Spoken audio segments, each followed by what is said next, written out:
right when I'm ready to go. We're live. We're live. That's much better. I don't know what happened. 7:27. It's time to get going. I'm a little late. I wanted to make sure that I ate with my family. So sometimes it happens like where all the things line up, and sometimes you got to choose. And I chose. I made the right choice. But tonight we're going to talk about dual quad, well, actually multi-carb induction systems, not just dual quads. The photo that I have up, the thumbnail that I have up is a dual quad induction system. And for those of you guys who haven't seen it yet, I'm going to show you in just a few minutes and show you what's going on. But the last time I was at West Tech, they were running a motor. The guys at West Tech, Brule was running one, and one of the customers had a motor that he had done for another customer. So the engine builder had the motor there, and it was a 283, except it wasn't a 283. It was actually like a 350 or something. So we're calling it it came out of a 61 Corvette. So it was originally a 283, and the engine builder said, you know what, let's not put a 283 in there. He said, you're going to drive this thing around. And not only that, you're going to drive it around with a motor that looks like a 283, but it's going to be a dual quad motor. So let's put something in there that is going to be fun. It's going to drive around. It's going to make torque. And so he put together a motor combination. And the important part of this combination that he put together is the dual quads that he had on there, because he had the dual quads like a factory style dual quad setup for a 61, which would have come with carburetors like the one I'm going to show you. And then so they spent a bunch of time tuning them and stuff, which is, it's so much easier. Let's say the easy button is a dual plane, Edelbrock Performer RPM air gap and some sort of 650 on this kind of motor or a 750 carburetor, and call it good. And you're making lots of power, and it's drivable, and it's easy. It would be tuned basically kind of coming off the dyno, be ready to go, especially with Brule at the helm. And that would be the easy way to go. It would be inexpensive. It would make power. It would drive nice. It would do all the things that you wanted it to do.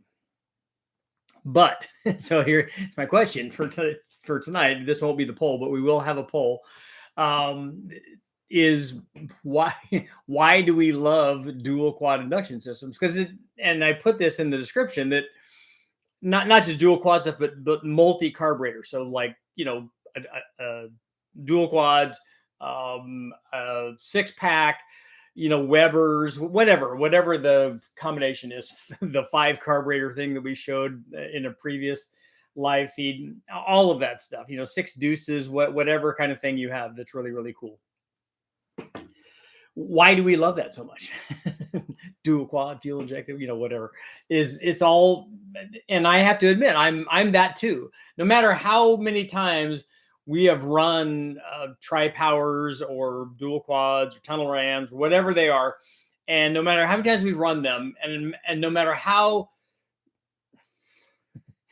much reason that you have, and that that a single 4-barrel is really the way to go, especially for a street motor. It's so much easier. It works. It's less expensive. It does everything better, basically. Usually makes more power. It does all those things. But why do we gravitate toward that so much?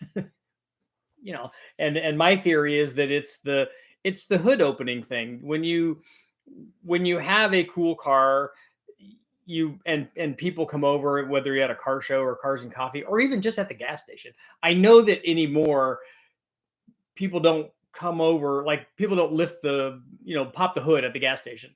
You're at I'd go to truck stops a lot, because when I travel back and forth from Northern California to Southern California, my stop is Love's Truck Stop, because it has the cheapest fuel and it has everything that you need. It has the good truck stop beef jerky and all the things that you'd want from your, for your traveling needs. And I remember opening the hood and like checking the oil, and the truck uses oil. So I think I put a quart of oil in it.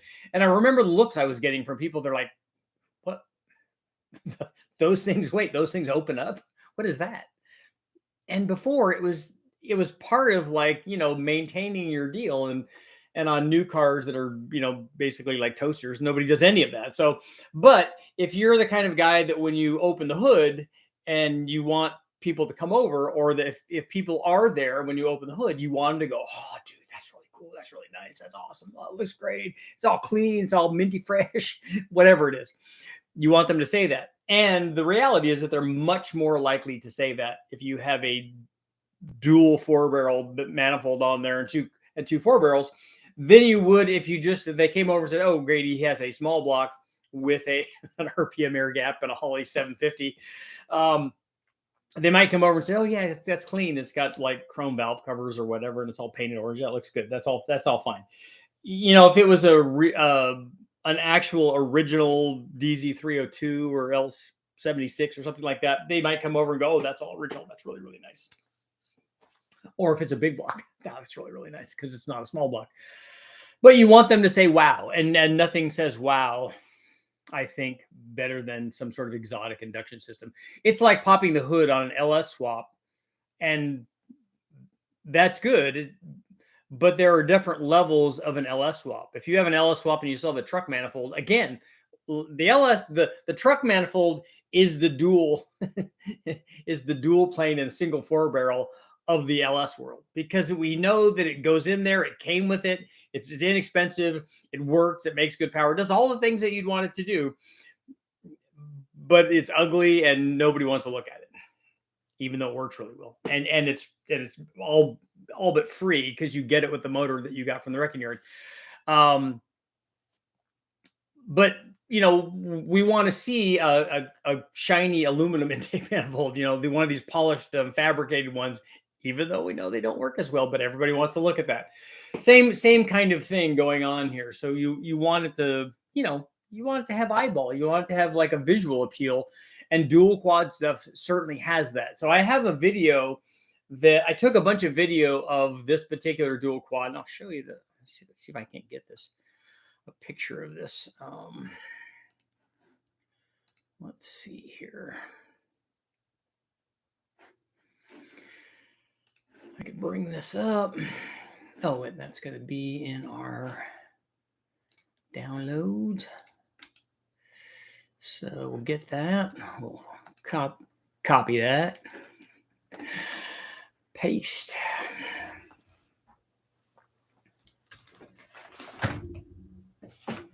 Where are we at here? There's our dual quad. There we go. So for those of you who cannot see the thumbnail, because I know how YouTube is, they can't really see it very well, but there it is. So you can see this has two of the factory 4-barrels that we would have run on this 61 Corvette. You can see it has it has fin. It's kind of hard to see, but fin aluminum Corvette valve covers. It has the front breather on it because the early intake manifolds had that. They didn't have that on the valve covers. You can see the linkage and all that stuff. And you could see that on this right here, this is where a lot of adjustment was going on. This is the hanger and stuff, and they were doing it on both of them. They were adjusting the linkage, the idle screws and stuff, and the jetting, obviously, but also those hangers, kind of like the hanger and the needles that are in a Quadrajet. Because this might be, I don't even know what these are, if they're Carters or 4Jets or something. I don't remember what carburetors they are. So maybe somebody on the live stream will recognize them. But they spent a lot of time getting them right, and they eventually did. And then it ran good and made good power and makes cool noises and stuff. And so all of that is good stuff. But I have some video of that, but I just don't have any direct back-to-back tests because it wasn't run with anything. So let's see about our poll for today.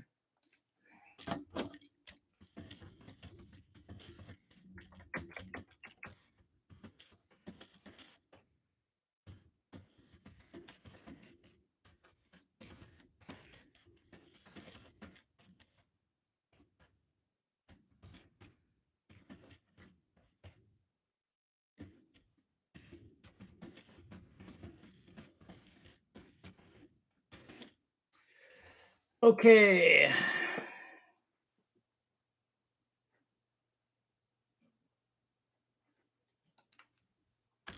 I get rid of some of this because it's too long.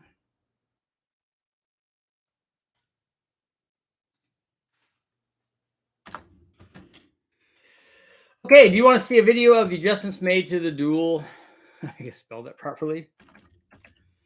Dual quad 1961 small block dyno session. I don't have a direct back-to-back test like I normally did, and I was just there and filmed a bunch of stuff of them making pulls and making adjustments and things like that.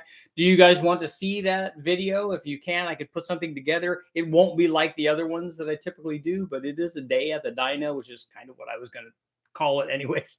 So let me know on the poll if you guys want to see stuff like that. I love doing that. In fact, it's hard sometimes for me not to stop what I'm doing while I'm there doing my own things when they're running something cool like this. Because this is, like I said, it's the dual quad attraction. Hey, Richard, you need to come look at this because it has 2 4-barrels on it. So it's that. And then, whenever they're running anything on Dyno, I'm interested because it's just cool. I mean, you get to hear the motor run at full song and you get to hear it sweep through and you get to listen. Oh, it sounds like that's got a little bit of misfire, or it's lean in number 7, like from the movies. But it is cool. And I'm always drawn over to that stuff. And then it takes away from the stuff that I'm trying to get done on my own stuff. So it's good. So we'll see what you guys have going on here. 1 Liter Mafia is in the house. Squirrel, Wrench, Tommy, Roman, everybody's here. Is it at 250? I haven't even looked. Oh, it did. Obviously, I'm getting congratulations. Thank you very much. Thank you guys for being part of that. Butcher, you're finally here. Damn, Richard, I congratulate you on the 250,000 on the last stream comments a few minutes ago. I want a 3 1-barrel intake manifold for your inline 300. I remember my stepdad telling me about that because he had an inline 6 like the Corvette one, like the Blue Flame one, I thought. And I thought that's what he was talking about. Maybe it was one of the truck ones or something. But he said that's what they did. He said that they welded flanges on so that they could have at least 2. But I thought maybe he was talking about having 3 of them on an inline 6-cylinder Chevy. I'm shopping for prescription safety glasses. Yeah, because it's cool. That's enough of a reason right there, right? It's all about the look. That's right. I see that. Like, I see a lot of the motors show up at the dyno, and they've obviously spent a lot more attention to detail than I have on the stuff that I run. I'm really looking for the power thing and then getting lots and slots of testing done. And so a lot of times the visual is not important, which I like about the L78, and because it will also look nice, and so it'll be presentable as the original L78 was. And so, because the wrecking yard motors, a lot of them are not that nice. Form over function, that's right. But you can have both, though. You can have it perform well, and then a lot of these professional engine builders go to great lengths, especially if they're selling a motor, to make it look nice. And I think that's important.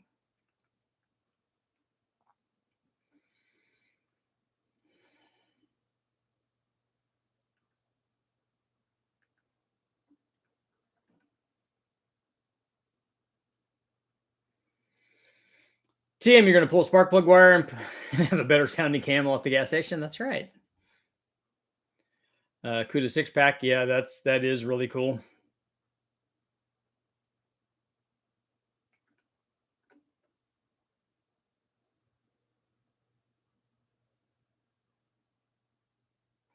So, Julius, you like the bug catcher stuff? Somebody offered me the use of a 3-barrel Holly to test it, which I think would be cool.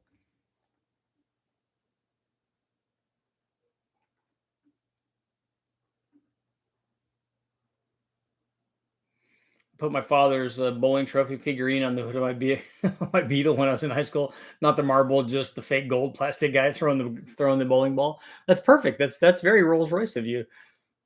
Do a quads on a roots blower. Yeah, I think if I had a roots blower, other than the little mini blowers, if you have a regular size blower at 671 or 871, you got to have dual quads on it.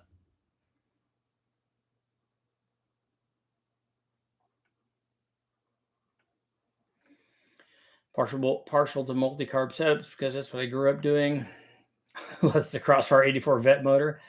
People don't laugh at you. That has a really cool. I really like the air cleaners on those Crossfire cars. Those were WCFB carbs that I think that they were Carters.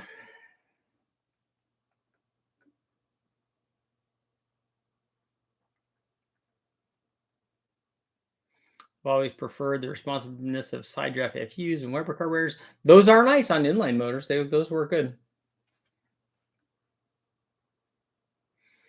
Did you see the long ram on Uncle Nick's garage? I did watch that. That's good.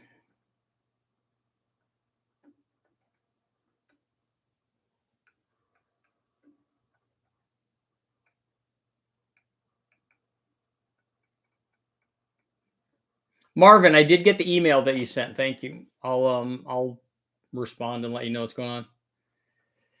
Let's see. I'll watch the tuning. It's not going to be an exercise in tuning. I'm just showing what they were doing because I couldn't spend the whole day while they went through this step by step. So I didn't do that. So it'll be a little less of that.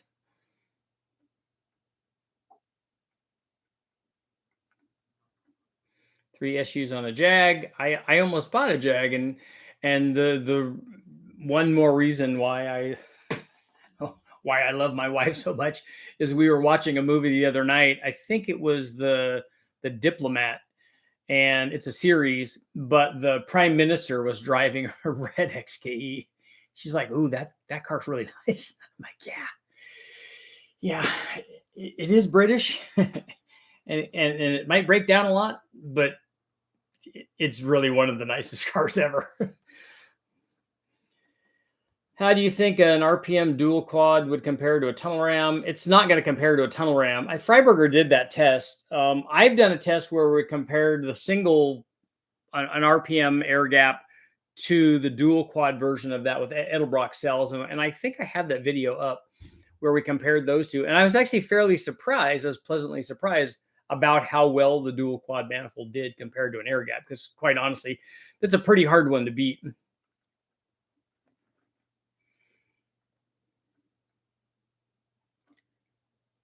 Imagine a dual quad long ram on a Ford with twin shaker scoops. All right. Lawnmower carburetors. There you go. You can run lots of those. Let's see some steampunk stuff. Can you do stacks of mechanical injection with a spot on tune? Mechanical injection, you can usually tune spot on for some RPM level, some RPM range at wide open throttle. But it's really hard to get idle and part throttle and have the tune be spot on for everywhere. I've never seen that yet.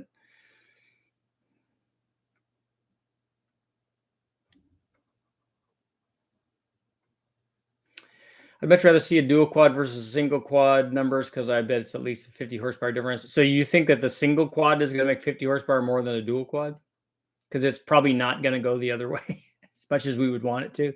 A tunnel ram, that's possible, but most dual quads, especially factory dual quad stuff, might not be better than a single quad one. Cut the top of a Skyram off and put a Weber's on it. Often asked, are you used to sell a kit to add 2 extra 1 barrels on the Ford inline? Cool. What are the comparisons, Gen 3 and 4 heads on 5.3s? The Gen 3 and Gen 4 are the same heads. So the heads kind of carried through. You can run, and I have video up on all of the different on a 5.3, all the stock heads. A 317, a 241, which is a 5.7 LS1 head and OG one. And then the 706, which is a 706 862, same thing. And then the 799 head. So you're not going to get anything different than those, really, of all of the cathedral port heads that you could put on a 5.3.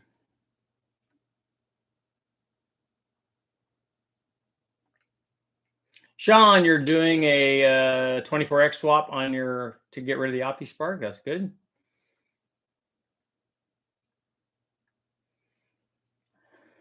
Show the dogs or lose a subscriber. I think I'll take that chance.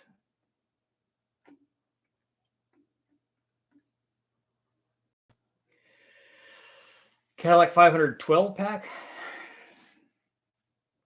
That's a lot.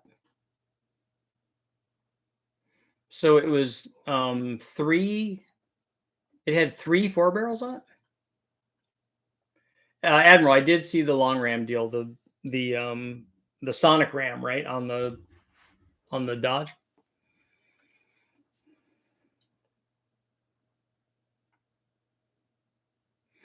It is a 3-barrel similar to a 13B throttle body with 1 larger blade and 2 smaller ones. It is. It's a lot like that. It looks like the front primary side of a conventional carburetor, but instead of 2 bigger blades in the back like they typically do, it's 1 oval blade.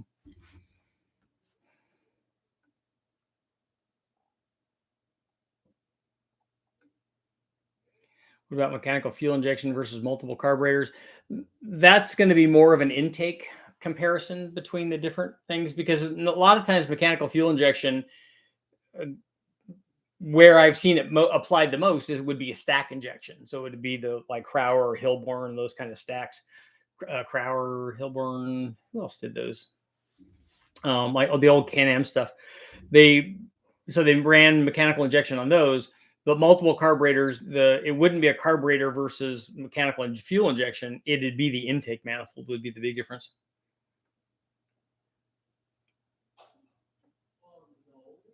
How accurate are dyno runs comparisons at initial RPMs? I remember hearing that a dyno grabbing an engine at the start of the run has an effect on the reading. It does. Usually the load-in number is not.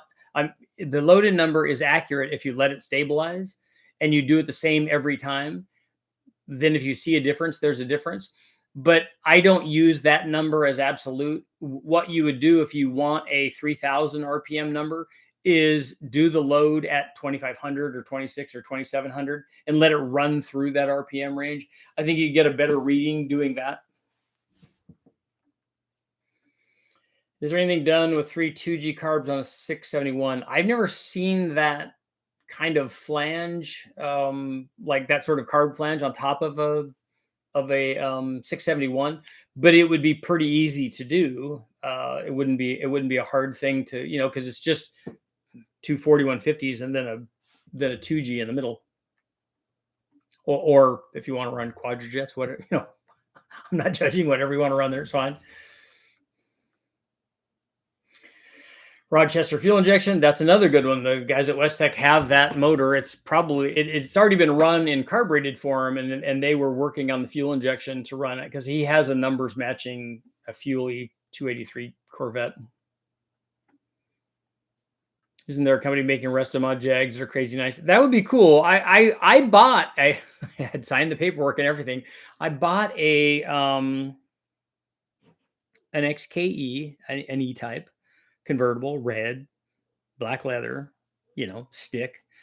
And then when I was there buying it, I was down in Newport Beach. I thought I was a bigwig. I was not. But this was way back. This was the car was like $10,000 or $11,000 or what. It wasn't a lot of money. I mean, it's a lot of money, but it wasn't not what it would be now. And I remember sitting down with the guy. We took it for a drive and everything. And I remember buying it. And then another salesman walked in and said, "What are you guys doing?" He goes, "Well, he's buying the red Jag." He goes, "Oh, no, he's not. I already sold it." Somebody else had bought it like right before I did. It's kind of a bummer.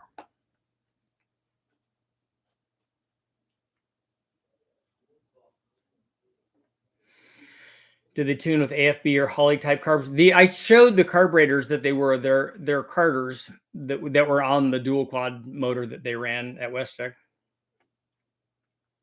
I also have an update on I talked to Ben from the Car Farm today, and they've taken apart the Omni and are stripping it down, and it's going through the painting process.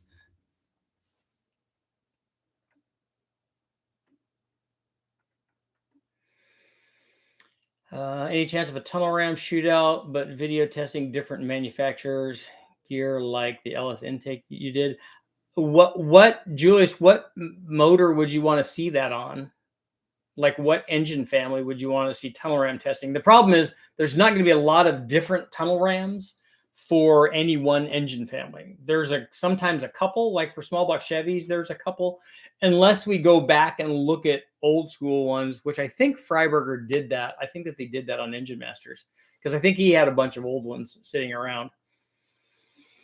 GTA Nation, TBS 2.8 pulley.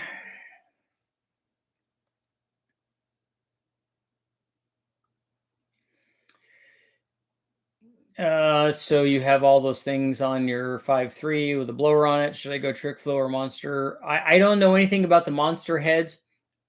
I don't know what they flow, but a 5.3 isn't with a TVS blower isn't going to need a whole bunch of cylinder head, because you would be able to max out the blower with a ported set of the stock heads.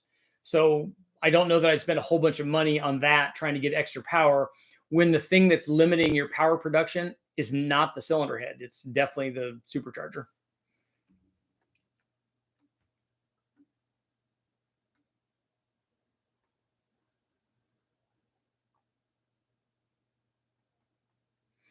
Racer. So Dave, you've been thinking about using a Holley 2 4-barrel dual plane, my LS, my C1 Corvette, just for hood clearance, or maybe the low ram with 2 4-barrels. I've run the Holley mid-rise one that has the thing so that you can put 2 4-barrels on it. I think I ran it. We've run it both ways. We ran it with carburetors on it, and we ran it with 240 150 throttle bodies, because the one that we got also was set up for it had injector ports on it. It's not a real stellar performance piece. The higher M obviously makes a lot more power, but it does work, and hood clearance is much better with that one. Have you ever seen somebody cut up Dodge Magnum 2-barrel carburetors and make a 4-barrel out of them? I don't think I have seen that. How are they joining them together? I mean, I could see putting two barrels on there if you had a manifold that would accept that. Most of those 3-barrel Holleys were used on boats that I've seen.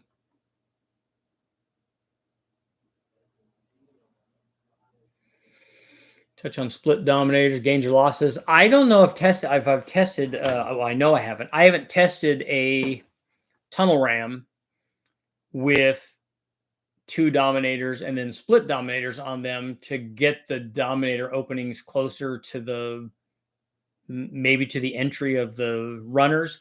And I don't know if they're doing that are they doing that to try to get, better distribution in each one of the cylinders, more even distribution. And then I don't know. I know guys that are running split dominators are doing it so that they can they've optimized all the rest of their combination to work with those particular carburetors. But I've seen guys make lots and lots of power that are not using those. They're just running conventional dominators.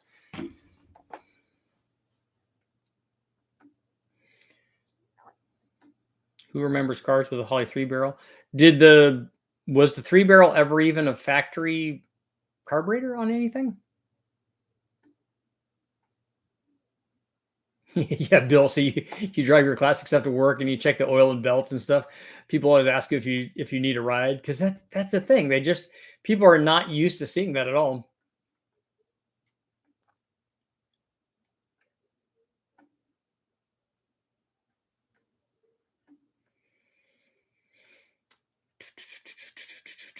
Any update on the 11R heads? The ones that I asked about yesterday? No, no, there's no update on that.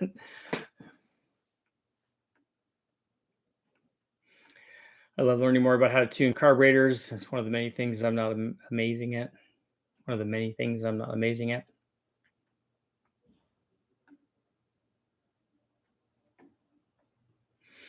Admiral wants to know, where's the best place on a 94 to 04 Mustang to put the flex sensor on the stock fuel line? Does anybody have any idea?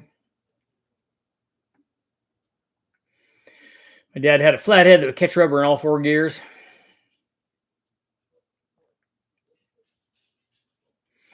Was it a Mercury?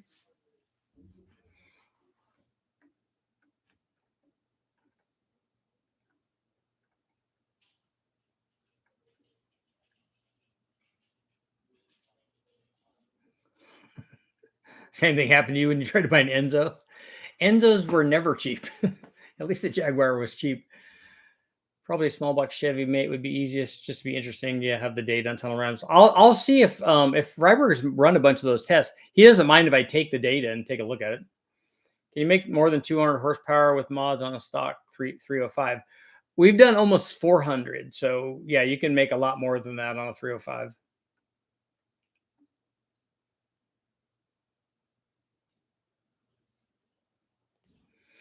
Been waiting for the 2.5 stuff. I don't mind waiting. Me too. I've been waiting for a long time.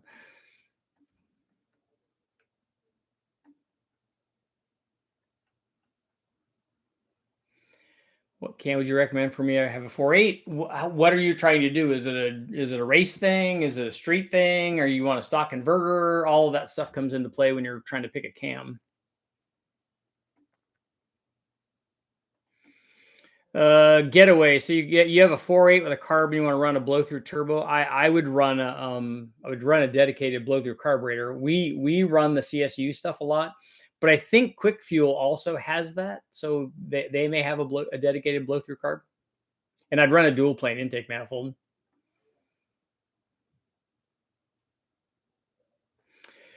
John, I recently ran across a Dorman replacement truck intake manifold. They look quite different compared to the factory one. They do. They look a lot different. And I have tested those, and it made less power than the factory truck one. I want to redo that test because I don't know. I have a feeling that it should have done better, but it didn't. I have 3 Chrysler 500 2 barrels on a 496 big block and a 64 Le Mans. Tuning issues. Those are good carburetors, though. And I think they use the same ones on the 440 and the 340, right?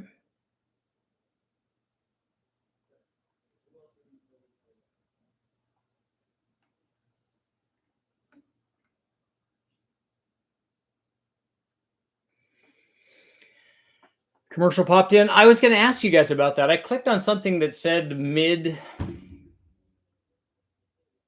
some sort of commercial thing. And so it said it wasn't going to do it for everybody. So I kind of want to see, let me know if you guys get some sort of commercial that happens like midway through this thing. I hear the profile oval port tunnel ram is really good on a big block. And that's the thing. It's an intake test, especially tunnel rams, is not going to be absolute any more than any of these tests are absolute. They would be, like application specific. I'm just coming in. Are those WCFBs? I think that they are. Yeah, I didn't think that the 3 barrel was factory. I thought it was a aftermarket kind of thing. Yeah, the Dorman manifold that I do recommend is the Dorman LS2 style intake manifold.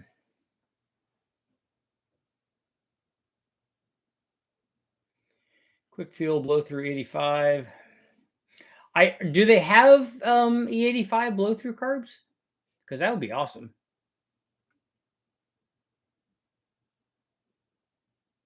I got the commercial before you answer my question. Been hoping for multi-carb information. Have a 327X gasser engine. Oh, cool.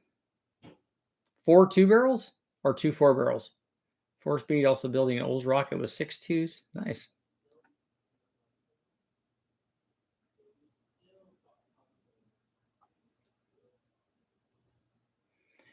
Craig, your Weber side draft. Oh, the Weber side draft 300, it overflowed while out scraping. Caught fire, put it out, and drove it home. Good. I'm glad it drove home. A lot of times fires can be bad.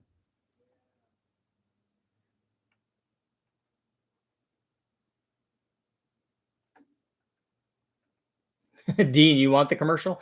So our poll is doing really good. 93% do want to see the video of the dual quad chrome wheel fuel injected and stepping out over the line, something like that. Will we ever see a 4 IDA or 4 DCOE test? I don't have any of those, so probably not. The closest I've come is we've run the downdraft stuff with fuel injected versions of the Webers. And I don't know how the Webers, I don't think that they would make more power, because these flow better than the Webers did, because they don't have all of the stuff in the middle of it to stop the airflow. And really the manifold is going to kind of be the dictating thing. LS1 heads, can they benefit from an LS2 manifold? The LS1 intake manifold is the worst intake manifold that they made. The LS2 manifold is definitely better than the LS1. It's not the best one, but it's better than the LS1. On later LS1s, they put an LS6 manifold on it, and the LS6 is actually a little better than the LS2.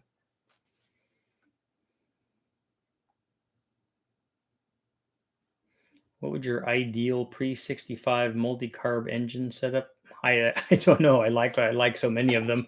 There isn't an ideal one. I'll never have the only absolute that I ever have when somebody asks me these kinds of questions is, what would your dream car be if money wasn't an option? And it would be a McLaren F1.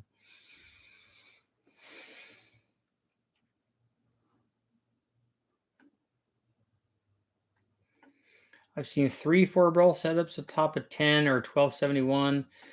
I have seen that. I've seen blowers where they put, I thought it was 3 4150 carburetors back in the day, because they were not getting enough flow to some of these big blower things that they're running on some of these boat motors.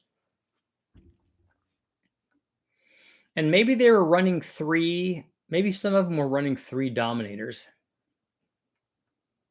which would be a lot.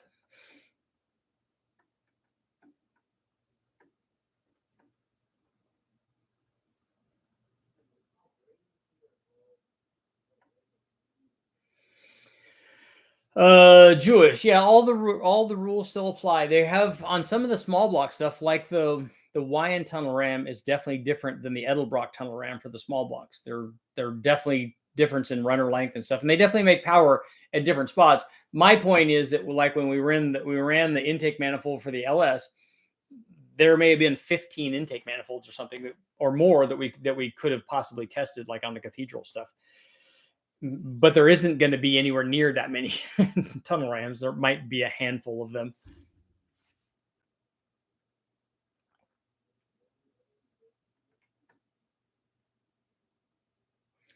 How do you clean the piston ringlands without disassembly? I don't know how you're going to do that without disassembling it. Aren't you going to have to take the rings out to clean the ringlands?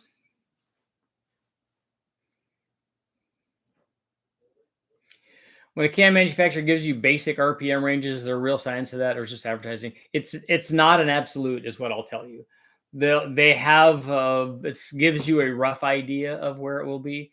But I have lots of people argue with me because they take that to heart, like they think that that's an absolute. Well, this thing says it will run from, and some weird ones anymore, because they started getting a little bit more extravagant on their RPM ranges, like 1500 RPM to 6500 RPM. I'm like, I'm here to tell you that there isn't a camshaft that does that. It will run from that RPM to that RPM, but it's not optimized in that RPM range, because that's not really a thing.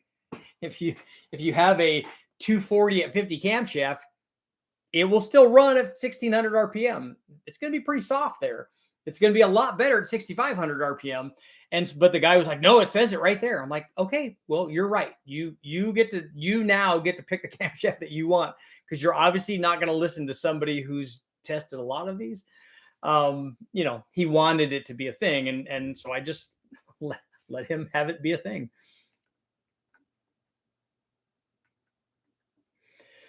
Can you just discuss how to make a tunnel ram streetable? The tunnel ram itself, from an intake manifold standpoint, actually is fairly streetable, and it's fairly long runner. It works fairly well. It would just it'd be a matter of sizing the carburetors. A lot of times what guys do with tunnel rams is they over carburate it. They put too much carburation on it, and the more carburation you put on it, the less drivable it will be on the street, because you just don't have a good signal.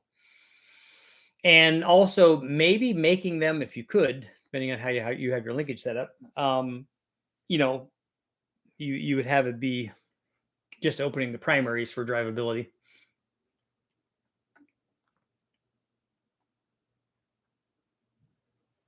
Just opened up an LQ4. Cam bearing journal number 2 is all tore up. Destroyed the adjacent lifter as well. Let me know if you find, I mean, first of all, you have to look how bad and see if it's possible to repair that with an oversized bearing or something.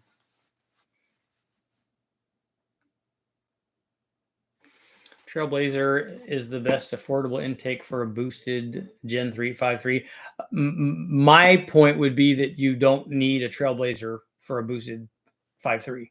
The factory truck intake manifold is, because it probably came with the motor, is neither one of those intake manifolds are going to limit you. If you have a 1,000 horsepower turbo, you're still going to make 1,000 with either one of those. So the next one would be the truck intake manifold. Dean, you want a Citroen? A Dochevo?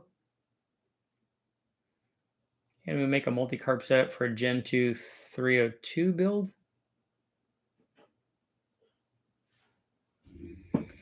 Whatever happened to the LT5? I don't have an LT5. The guys at Westech have one, and I would like to run it, but we haven't yet.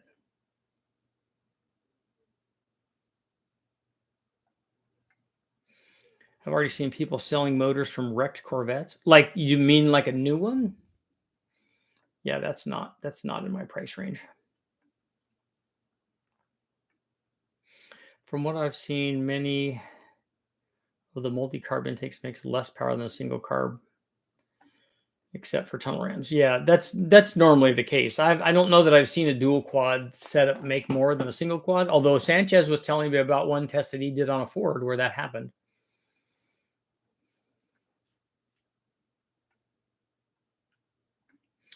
GTA Nation, you want to run a W16 engine you want to turn it, you want to run a quad turbo deal and instead take those off and make it a carbureted motor? I don't know if that really sounds like a good idea.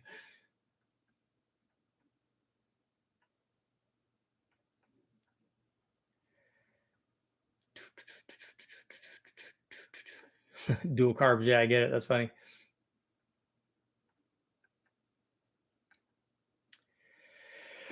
Kyle, I have a guy.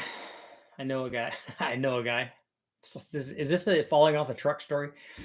A guy had a big block 454 in a boat with a modified 850 double pumper. The secondary bowl was set up separate to the standard pump. It was connected to high pressure. I don't understand what you're getting at there. We have dual feed carburetors all the time. We do that. We run one line to the primary, one line to the secondary. So that's a normal thing. But I don't know it being connected at high pressure. The needle and seat is only going to want a certain amount of pressure.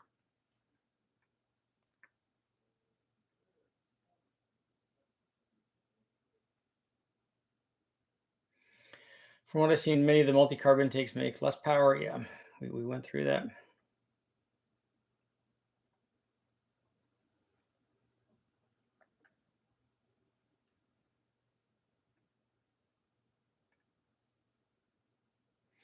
Stromberg carbs were a favorite because they were easy to find parts for and tune versus Hollies.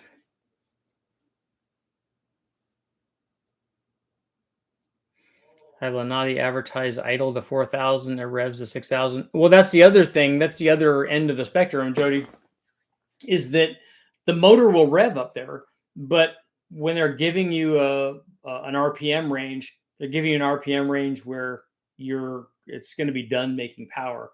I've never seen a camshaft that only goes idle to 4,000 because that might be smaller than a stock cam, especially in a 327. I don't know how small you'd have to make the cam to have it make peak power at 4,000. So I don't know what camshaft that is. But even if it's a cam that makes peak power, like let's say at 5,000 RPM or 4,800 RPM, it still will rev to 6,000. It just won't be making nearly as much power.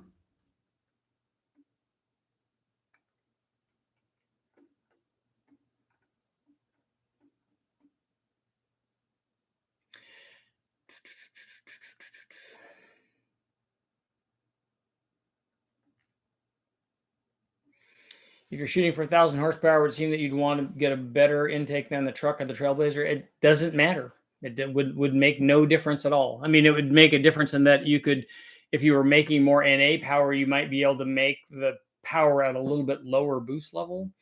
But none of those intake manifolds, if you have an S475, like 1,000 horsepower turbo, VS Racing 7875, neither one of those intakes will stop you from making power. Will stop you from making the 1,000 horsepower. Because if you take a look at the videos I have on the L33 with the truck manifold, if you can make 450 horsepower NA, which is pretty easy to do with a cam and a stock truck manifold, an early truck manifold, not even a Trailblazer SS, if you can make 450 horsepower, 1,000 is 20 pounds, so or less. So it's definitely going to do it. The intake manifold's not going to stop you from doing that.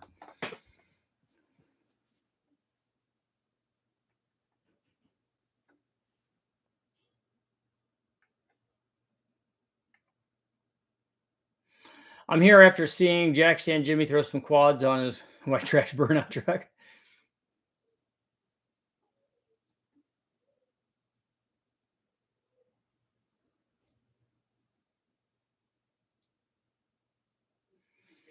A single carb versus twin carbs on a tunnel ram. The Engine Masters guys did that. They had, I think, a Y-end intake manifold that has a top that you can replace, kind of like the high ram, but this was an old school one. And they actually had a single 4-barrel top, and then they had a dual quad top. And that would be a function of two things. One, could you get enough airflow with the single? And then also the thing that I would worry about on that is distribution, because the way that they had the upper part of that manifold set up for the single quad, it didn't taper down like from the carburetor. It didn't taper down into the runners. It was just like a flat log that bolted onto the lower portion of the manifold. And so I don't think distribution would be that great. So I'd have to look and see how the dyno turned out, but I would expect it not to make as much power as a dual quad.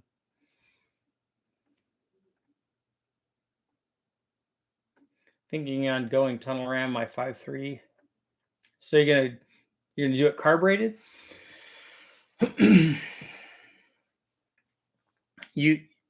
I don't know. I don't think I'd go any bigger than 650s.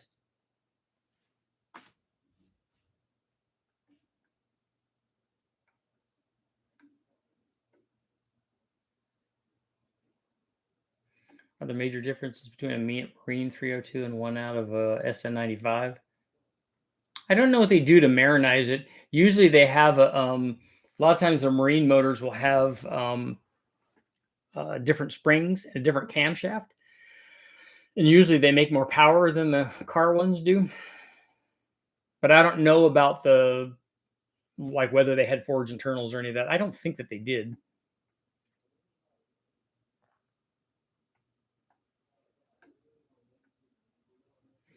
.204, 214. Yeah, that's a small cam, but a 204 cam on a 327 is still going to make power beyond 4,000 RPM.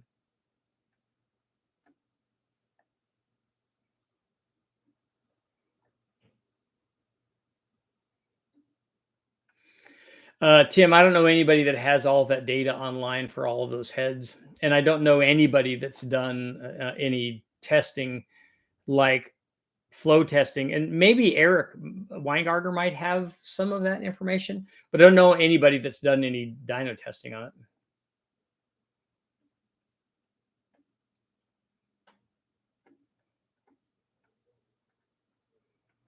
Scrolling back, scrolling. 660 center squares. Yeah, that's what everybody had back in the day, but I don't think that that's optimum. Richard, do you prefer EFI or carb? I don't prefer either one. They do different things. Why not 4.2s? You can do that, although I don't see a lot of manifolds like that.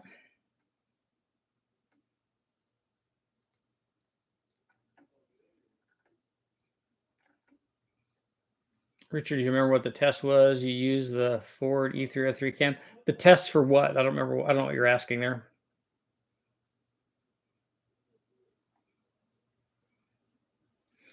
We don't get engine masters in Australia. I just remember watching Kazi with his clear manifold and his finger in it. That was awesome. Would the reflected waves cancel out a distribution issue? No, they don't. They don't do that.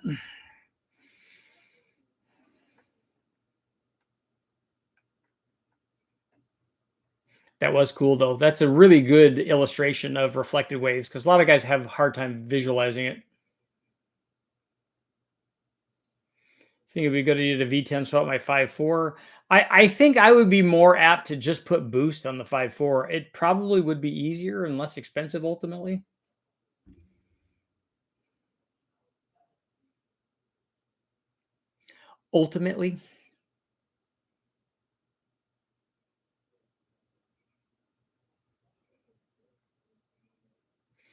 Jim, why are you waving your hands frantically?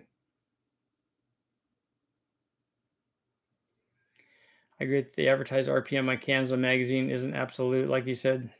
Yeah, and it's not. It's like in all the catalogs and even online because the stuff that they have in these paper catalogs is the same stuff that they have online, and it's printed. It just says, "Oh, from idle to whatever." It's just giving you an idea. Hey, this idle to 3,000 or 4,000 or 5,000 or whatever.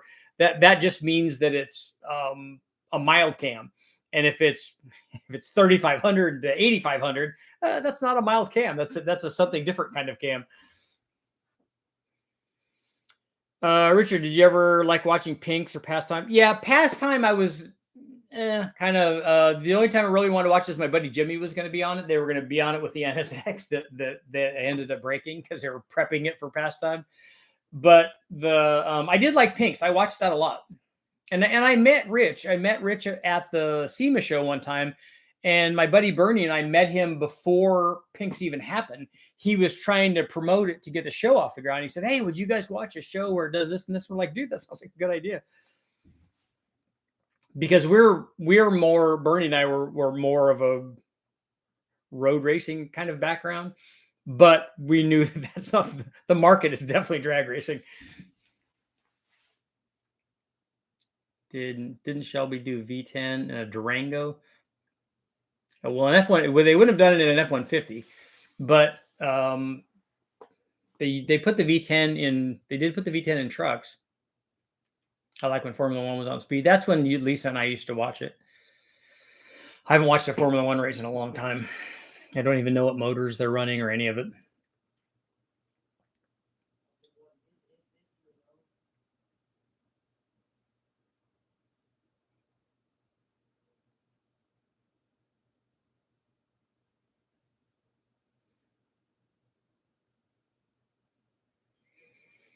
Just looking for something that would show a power curve. A friend of mine just put together a 302, a GT40 heads, a performer intake, and E303 cam. So you want to know what kind of power that thing will make, or what kind of power curve that will make? I can show you. I got you. I got that. I got something that's going to be really close. It's going to be within 1.3 horsepower. I don't know how much it is. It's going to be close though.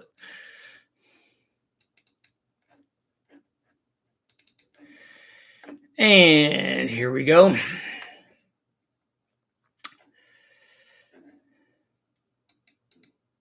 And we're rolling and we're rolling and we're rolling.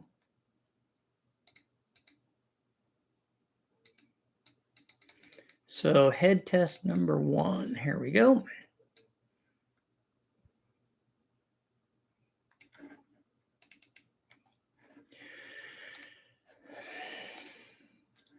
That's a little jaggedy, but it's not bad. So this probably will give you an idea. This is a GT40X head, I think.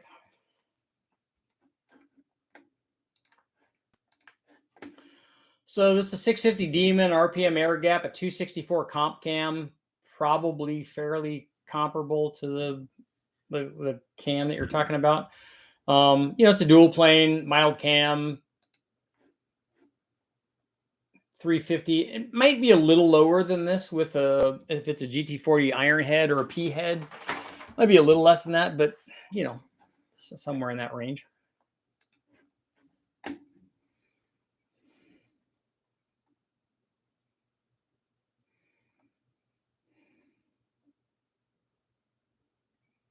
Any advice on what snake oil to use on a C's motor? You can pour trans fluid in all the cylinders and try to get it to free up.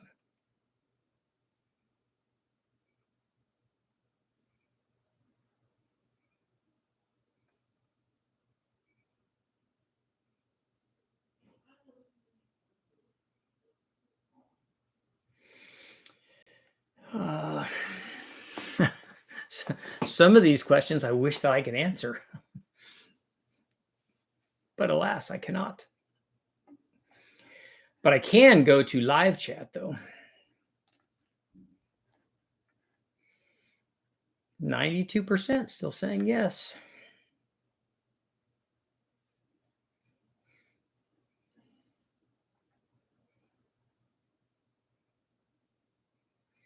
Haven't tried the sniper, but I'm running Phytech since 2016 on 65 GTO.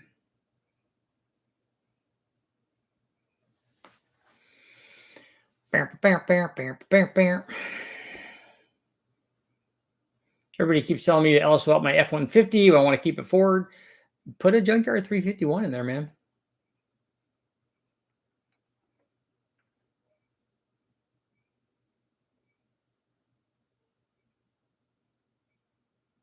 Who has a doghouse?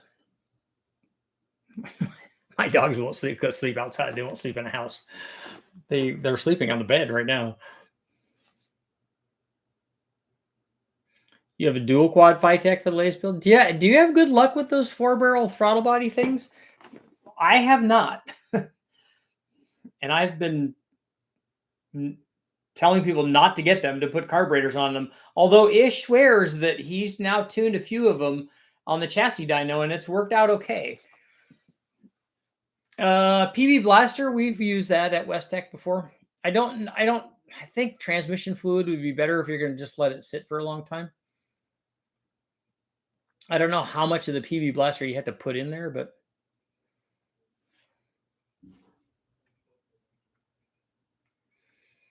if I was going to run a fuel injected deal, I would run port injection. And if I want to do a quads like we did with the mid ram or whatever, we just ran 240-150 throttle bodies on it and then ran port injection on it.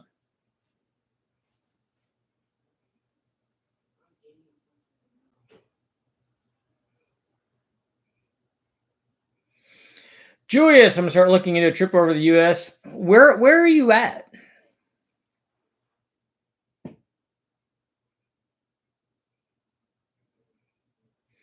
So if I run 10 pounds of boost, I can get close to the guesstimate of my NA power. Your 10 pounds is 1.69 times the NA power. So you can backtrack the math to get there if you want to get an idea. But that's only assuming that your 10 pounds of boost number is like an optimized deal. If you're running 10 pounds of boost and you're running on a pump gas and you only have 10 degrees of timing in it, that's not going to tell you anything. It's just going to tell you that you don't have enough octane and you're not running enough timing and you're really not making the power that you should.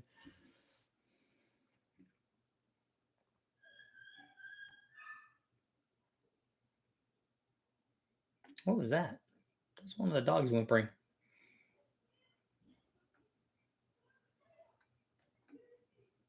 Uh-oh, I think somebody got their tail stepped on. Let's go ahead and close out our poll at 91%. I like that. So that means I need to work on that video. I'm looking at carbureted LS stuff for tomorrow, but maybe the other one would be good too.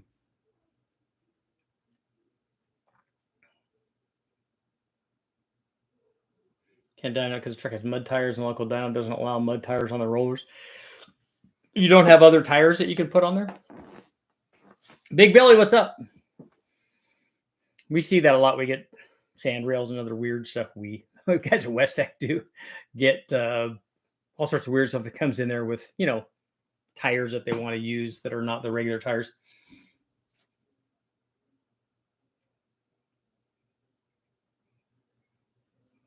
Marvel Mystery Oil. I've heard that too. I've never tried that. I gotta get my little shade up here so people can see it.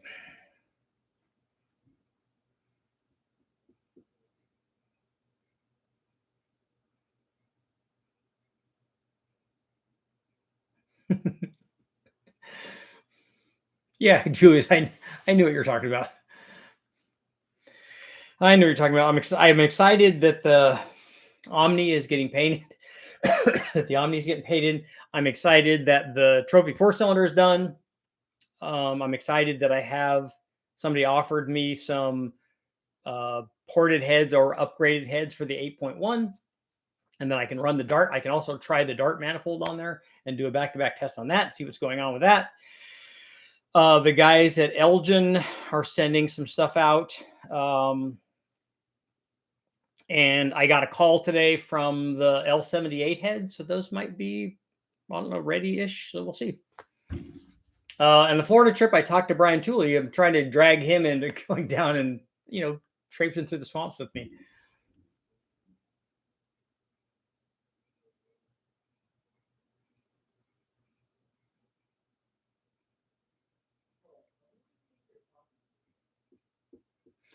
Trophy 4. The Trophy 4 does look good. He did a nice paint job. Please hit the thumbs up. That's right. Everybody hit the thumbs up. But it is time to go. I've been here an hour. We always hit the thumbs up. Not everybody does. But thank you guys all for showing up. I will be back tomorrow. And I'm still working on my list for the 24-hour, Super Richie Marathon. I want to get some more. I want that to happen kind of after I do another trip to West Tech. So I have more, dyno testing to talk about, not just old stuff and old stories. Oh, there is going to be some of that, and UFOs and beef jerky and all that stuff. So all of that's good. But I will be back tomorrow. I got